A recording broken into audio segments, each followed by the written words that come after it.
अधूरा रह गया था ना कल का। जी जी। उसके बारे में पूछना था। हम्म। वही मैंने बोला, जैसे सिद्ध मंत्र कोई होता है, ठीक है ना, उसको जप करने से जल्दी सिद्धि मिल जाती है। जी। अच्छा, वही पूछना था। और दूसरा, अभी अपन जो ध्यान कर रहे हैं तो उसमें फिर महाकाली का ध्यान किया जाए कि ऐसे ही, देखिए, मतलब। ध्यान करने के लिए तो हमारे जो प्रत्येक चक्र होते हैं जी। वो अलग अलग देवताओं के स्थान होते हैं। बराबर। तो हम अगर आज्ञा चक्र पे ध्यान करते हैं, जी। कुछ लोग आज्ञा चक्र पे ध्यान करते हैं, कुछ ब्रह्मरंध्र पे करते हैं, कुछ लोग हृदय में ध्यान करते हैं। हम्म। जो भक्त होते हैं ज्यादातर वो हृदय में ध्यान करते हैं। बराबर। और हृदय जो होता है वो अपने इष्ट का स्थान होता है। हम्म। अगर आपके इष्ट बजरंगबली हैं तो आप हृदय में बजरंगबली का ध्यान कर सकते हैं। अच्छा।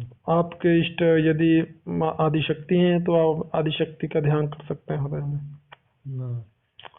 और आज्ञा चक्र पे अगर ध्यान करते हैं तो आज्ञा चक्र भगवान शिव का स्थान है हम्म। और गुरु का स्थान है। बराबर। वहां पे आप अपने गुरु का भी ध्यान कर सकते हैं हम्म। और शिव भगवान का भी ध्यान कर सकते हैं। या फिर इष्ट अगर कोई भी रहेगा तो भी। इष्ट कोई भी हो, अच्छा। उससे यहाँ पे कोई मतलब नहीं होता है। अच्छा।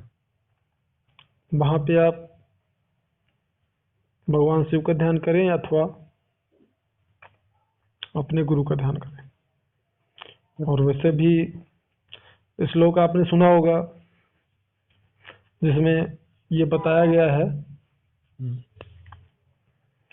ध्यान मूलम गुरुर्मूर्ति। गुरुर्मूर्ति हम्म। और मंत्र मूलम गुरुर्वाक्यम। गुरुर्वाक्यम हम्म। मोक्ष मूलम गुरु कृपा। हम्म। है ना? बराबर। तो इस प्रकार से आप या तो गुरु का ध्यान करें। ध्यान में किसकी किसकी आप छवि बनाकर ध्यान करेंगे, इससे इसका महत्व यह होता है कि उस संबंधित ध्येय वस्तु या ध्येय जो काल्पनिक छवि है वो इसलिए बनाया जाता है ताकि आपका ध्यान कुछ समय के लिए एकाग्रचित्त हो पाए। बराबर। क्योंकि हमारा चित्त वायु तत्व की उपस्थिति में चित्त का निर्माण होता है और वायु तत्व का यह स्वभाव होता है चंचलता, बराबर। भागना इधर उधर, वो स्थिर नहीं होते। बराबर। तो हम ध्येय वस्तु अपने लगन के अनुसार जो हमें बहुत ही पसंद हो, चाहे वो हमारे गुरु ही हो और अथवा वो भगवान शिव हो, इसलिए चुनते हैं ताकि हमारा जो चित्त है वह कुछ क्षणों के लिए रुकना शुरू हो, उसमें ठहराव आए। बराबर। तो इससे हमारा ध्यान लगने लगता है। इसलिए हम ध्येय वस्तु का चुनाव, उस ध्येय वस्तु का चुनाव करते हैं जो हमारे मन को अच्छा लगता हो, जिसपे हमारा मन ठहर सके। जो ध्यान करते हैं लोग कुछ समय के लिए रहता है, रुकता है, फिर भाग जाता है। कभी दोस्तों के पास चौराहे पे, कभी रिश्तेदारी में, कभी किसी समस्या को लेकर के। तो कोई बात नहीं, जैसे ही आपको स्मृति आए, ध्यान कर रहे हैं, फिर से आप मन को एकाग्रचित करने का प्रयास करें, वो एकाग्रचित होने लगेगा। तो इस प्रकार से ध्येय वस्तु का चुनाव करना चाहिए। ठीक है, तो ध्यान आप कहीं भी लगा सकते हैं। हम ज्यादातर साधकों को बोलते हैं ध्यान आज्ञा चक्र पर लगाना चाहिए। जो सांसारिक जीवन में मतलब रह करके ध्यान कर रहे हैं और जिनको खाली साधना ही करना है, कुछ और नहीं करना है, उन्हें ब्रह्मरंध्र पे ध्यान करना चाहिए। अच्छा।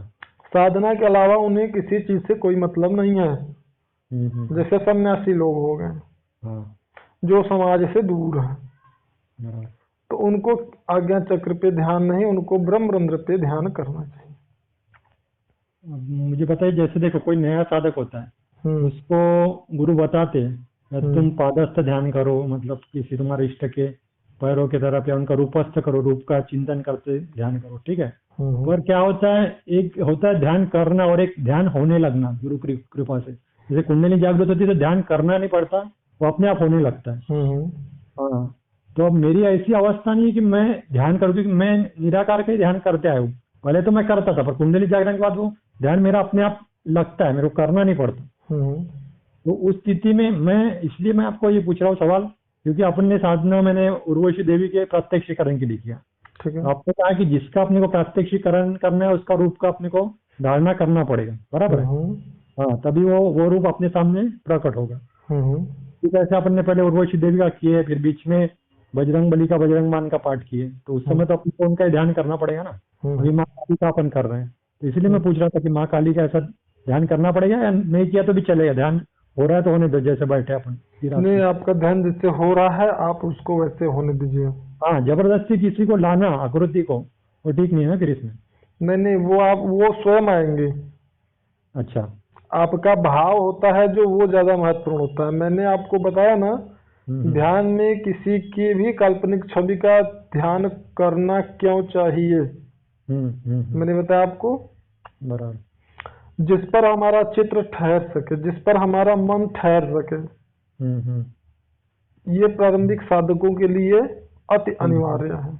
बराबर। बाकी आपका जैसा चल रहा है आप उसको वैसे ही चलाएं, तो वो ज्यादा बेहतर है। उसमें कोई जबरदस्ती ना करें। बराबर। कि आप किसी का भी करिए, ठीक है।